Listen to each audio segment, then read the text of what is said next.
అయిపోయింది. మనం లేకపోయినా పర్ల పిల్లలు బాగుండాలనే కదా మనం ఇంత వాడిని కాపాడుకోవాలటన్నా నాకు ఏదైనా సహాయం చేయమని అడుగుతా. బాబు సాహెబ్ అనే బ్రదర్ కి కిడ్నీ ఇన్ఫెక్షన్ అవ్వడం వల్ల 2 కిడ్నీస్ ఫెయిల్ అయిపోయాయి. అస్సలాము అలైకుం వరహ్మతుల్లాహి వబరకాతుహ్.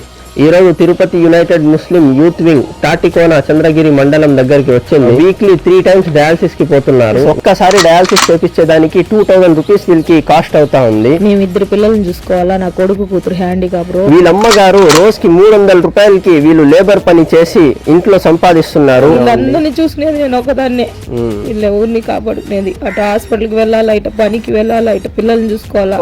వీక్లీ వీళ్ళకు 6000 రూపాయలు ఖర్చు అవుతా ఉంది. ఆ ఖర్చు వీళ్ళు భరించలేకపోతున్నారు. ఎంతమంది అయితే ఈ వీడియోని చూస్తున్నారో వాళ్ళు మీ తరపున ఎంత మీరు సహాయం చేయగలిగితే అంత ఈ ఫ్యామిలీ కోసం మీరు డొనేట్ చేయండి. లేదు మీరు డొనేట్ చేయలేకపోతే ఈ వీడియోని ఎవరైతే డొనేట్ చేయగలుగుతారో వాళ్ళ దగ్గరికి ఈ వీడియోని షేర్ చేయండి.